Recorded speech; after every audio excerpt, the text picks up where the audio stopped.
Example 4.21 most important example है, ये बहुत ही इम्पोर्टेंट एग्जाम्पल है बोर्ड के लिए।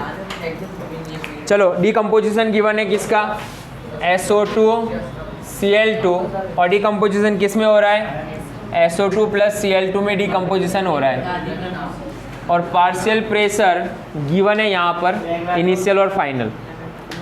कैलकुलेट जो करना है ना वो इम्पोर्टेंट चीज़ है। क्या कैलकुलेट करना है, rate of reaction when total pressure is 0.65 atm। Rate of reaction calculate करना है, ध्यान रखना है यहाँ पर। चलो इसके लिए रेट ऑफ रिएक्शन लिख रहा हूँ मैं, ये रिएक्शन के लिए बोलो क्या लिखेंगे, rate of reaction is equal to K into partial pressure of SO2 Cl2 और फर्स्ट ऑर्डर रिएक्शन है 1। पार्शियल प्रेशर यहाँ पर कितना लेना है ध्यान रखना, ओके 0.65 के लिए कैलकुलेट करना है, 0.65, तो उसके लिए कैलकुलेशन करेंगे हम। चलो यहाँ पर KB गिवन नहीं है, समझना, तो KB कैलकुलेट करना है, हमें दो चीज़ें कैलकुलेट करनी पड़ेगी तब जाकर हमें रेट ऑफ रिएक्शन मिलना है। मतलब तुम्हें ये भी कैलकुलेट करना है, ये भी कैलकुलेट करना है, दोनों कैलकुलेट करो सबसे पहले, दोनों के डेटा यहाँ पर पुट करो फिर आंसर आएगा। चलो सबसे पहले हम K के लिए जाते हैं। फर्स्ट ऑर्डर रिएक्शन के लिए K क्या होगा बोलो, फर्स्ट ऑर्डर रिएक्शन के लिए K is equal to 2.303 by T log partial initial partial pressure और partial pressure of SO2 Cl2। Clear है ये। टाइम तो गिवन है 100 सेकंड, इनिशियल पार्शियल प्रेशर भी 0.5 है, लेकिन ये पार्शियल प्रेशर नहीं है। तो चलो इसके लिए कैसे कैलकुलेट करते हैं हम, तो यही रिएक्शन लिख रहा हूँ मैं। अब इसका फॉर्मूला है ओके, लेकिन मैं वापस डिराइव ही कर रहा हूँ, डायरेक्ट तुम फॉर्मूला लिख कर लिख लो तब भी राइट है, कोई प्रॉब्लम नहीं है। जैसे कि P टोटल कैसे लिखते हैं हम, PI प्लस एक्स, अगर सबकी स्टोइकियोमेट्री 1 है तो PI प्लस एक्स ही होगा, समझना। तुम्हें ये डेटा कैलकुलेट करना है, तो चलो यहाँ पर इनिशियल प्रेशर कितना है, टोटल गिवन है, इनिशियल गिवन है, तो x कितना होगा PT माइनस PI, PT कितना है 0.6 माइनस PT कितना है 0.5, तो यहाँ पर कितना आ रहा है 0.1 आएगा। और इनिशियल पार्शियल प्रेशर किसके बराबर होता है, यहाँ पर लिखते थे हम, याद करो, partial pressure T is equal to 0 time पर ये इनिशियल होता है, ये 0, और 100 सेकंड पर कितना होता था ये PI माइनस एक्स ना, हम ये कैलकुलेट कर रहे हैं। तो PI is equal sorry PSO2 Cl2 is equal to क्या होगा PI माइनस एक्स। तो चलो PI कितना गिवन है यहाँ पर, इनिशियल प्रेशर 0.5, x कितना है 0.1, कितना मिल रहा है हमें 0.4 atm। चलो अब ये डेटा है ना तुम यहाँ पर पुट करो, इनिशियल कितना है 0.5 है, ये मिल गया तुम्हें 0.4, टाइम 100 सेकंड है, तो K तो डिराइव कर लोगे ना आसानी से। तो चलो टाइम कितना है यहाँ पर 100, इनिशियल कितना है 0.5, पार्शियल प्रेशर कितना मिला हमें 0.4, तो K कितना आ रहा है यहाँ पर कैलकुलेशन करो, 2.23 इंटू 10⁻³ सेकंड इनवर्स। समझना अब, अभी सिर्फ हमने एक ही चीज़ फाइन की है, K फाइन हो गया, देखना ये पुट करेंगे। पार्शियल प्रेशर हमें जो फाइन करना है ना वो किस पर फाइन करना है, एट 0.65 atm पर फाइन करना है, ये ध्यान रखना। जबकि यहाँ पर हमने जो पार्शियल प्रेशर फाइन किया वो किसके लिए फाइन किया था, 0.6 पर फाइन किया था।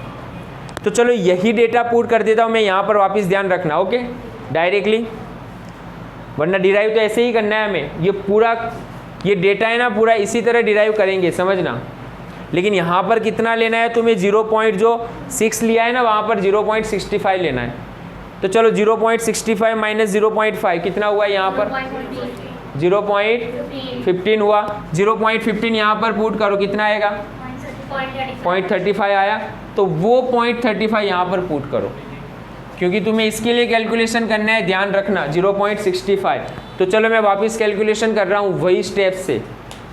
यहाँ पर फाइनल कॉन्सेंट्रेशन कितना लिया है हमने 0.6, कैलकुलेशन हमें किसके लिए करना है 0.65। तो चलो x is equal to P T minus P I, final कितना है, कितना लेना है फाइनल तुम्हें 0.65 माइनस इनिशियल तो 0.5 ही होगा, तो ये कितना आ रहा है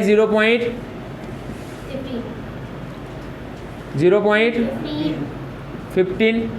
चलो लास्ट, तो partial pressure of SO2Cl2 Pi minus x, initial कितना है 0.5, x कितना है 0.15, तो 0.35 आ रहा है।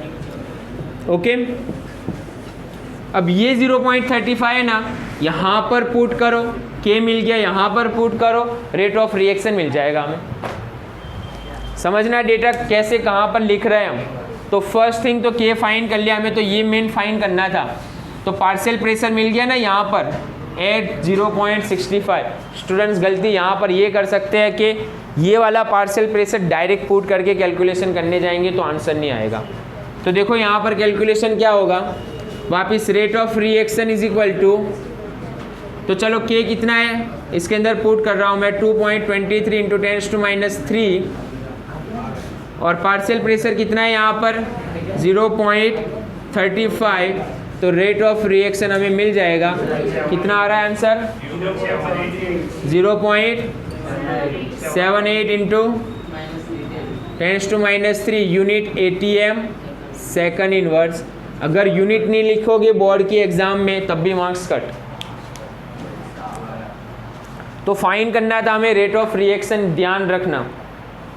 तो rate of reaction first order के लिए इस तरह लिखते हैं हम, पार्शियल प्रेशर यहाँ पर ये फोकस करना, लास्ट में हल्का सा गिवन है कि 0.65 पर कैलकुलेट करना है हमें, जबकि के जो निकाल रहे हैं ना, जो डेटा गिवन है वो 0.6 पर गिवन है।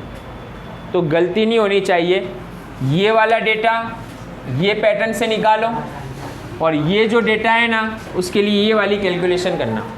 तो मोस्ट इंपॉर्टेंट एग्जांपल 4.21 ना,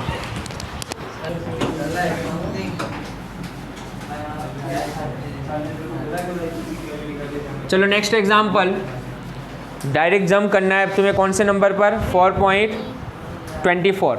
फर्स्ट ऑर्डर रिएक्शन का ये एग्जांपल है, क्योंकि जो बीच में दो एग्जांपल आ रहे हैं ना वो आईएनएस कांस्टेंट से रिलेटेड है जो कल पढ़ेंगे हम। तो अभी चलो नेक्स्ट 4.24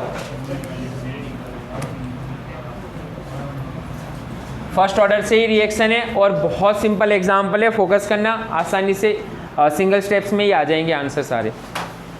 चलो फर्स्ट क्या गिवन है, a consider a certain reaction, A product में कन्वर्ट हो रहा है, ए किस में कन्वर्ट हो रहा है, प्रोडक्ट बन रही है।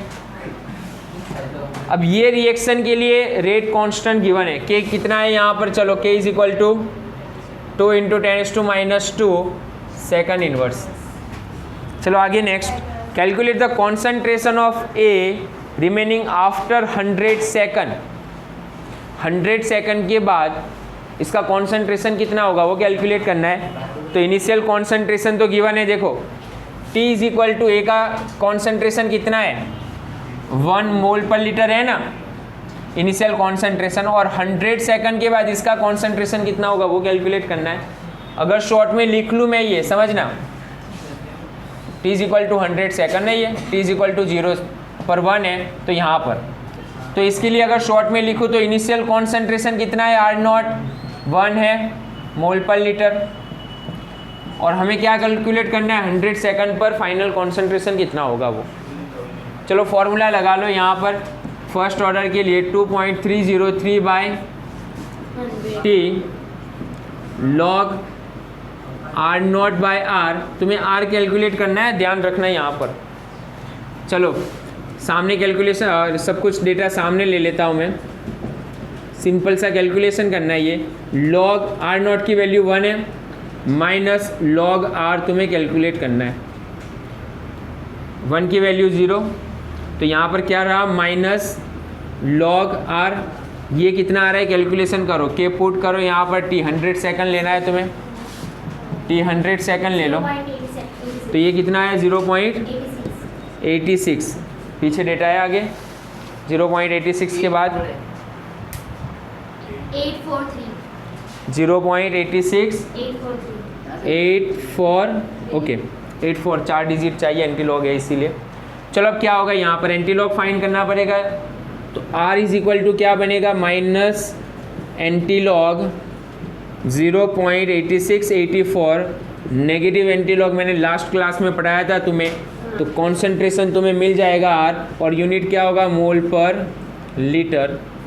आंसर चेक कर लेना। स्टेप बहुत सिंपल है, फाइनल कॉन्सेंट्रेशन कैलकुलेट करना था तुम्हें 100 सेकंड के बाद। तो क्वेश्चन देख लो और आंसर चेक कर लेना एक बार। एंटीलॉग ध्यान से पढ़ना, नेगेटिव एंटीलॉग है।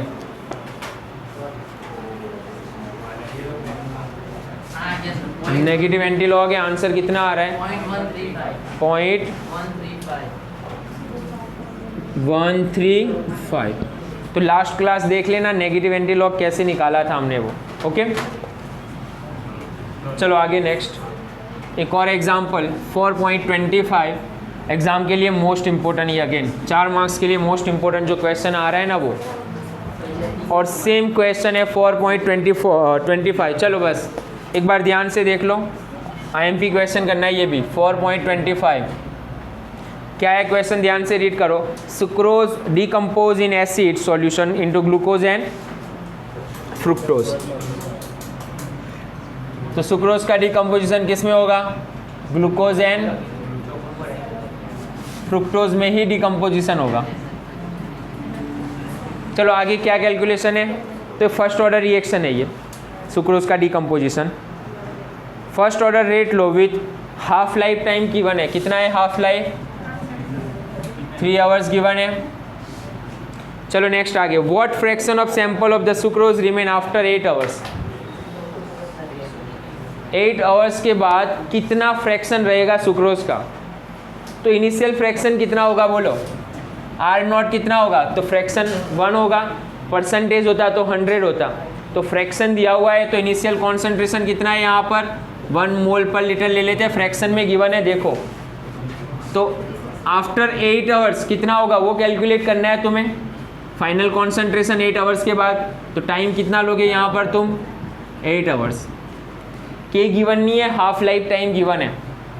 चलो फॉर्मूला क्या होगा जो फाइन करना है हमें R के लिए, तो K is equal to 2.303/T log R0 by R ना, R0 तो 1 आएगा, 1 मतलब 0 आ जाएगा, माइनस log R आ जाएगा डायरेक्टली यहाँ से। लेकिन K कहाँ से फाइन करोगे, तो K कैसे फाइन करना है तुम्हें, हाफ लाइफ फॉर्मूला है ना। तो चलो K कितना आ रहा है यहाँ से बोलो, 0.693, हाफ लाइफ 3 है, तो कितना आया ये 0.231। यूनिट कौन सा होगा, आवर्स है तो इन्वर्स में, फर्स्ट ऑर्डर रिएक्शन के लिए। बस ये डेटा यहाँ पर पुट करना है तुम्हें, समझना कैलकुलेशन कैसे कर रहा हूँ मैं। तो K सामने T ले लेते हैं हम, डिवीज़न में 2.303 is equal to log R0 minus log R। R0 की वैल्यू 1 है तो क्या होगा, ये तो 0 हो जाएगा, माइनस लॉग R ना।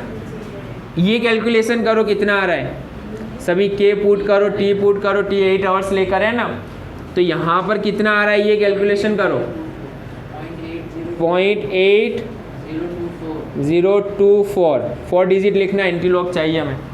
तो चलो यहाँ पर माइनस एंटीलॉग है तो R इज इक्वल टू क्या मिलेगा, माइनस एंटीलॉग 0.8024, तो R तुम्हें मिल जाएगा यहाँ पर मोल पर लीटर, फ्रैक्शन में आंसर आएगा। तो यूनिट नहीं लिखोगे तब भी चलेगा, लेकिन लिख ही लेना यूनिट तो। और एग्ज़ाम के लिए मोस्ट इम्पोर्टेंट क्वेश्चन है सुक्रोज वाला, और बहुत ही सिंपल आंसर है। कितना आंसर आ रहा है ये 0.157। एंटीलॉग एक बार वापस ध्यान से देखना, नेगेटिव एंटीलॉग है, स्टूडेंट्स यहाँ पर गलती करते हैं, ये एंटीलॉग साइड पर कैलकुलेट करके ही करना है, डायरेक्ट मत पुट कर देना आंसर। तो ये था आंसर 4.25।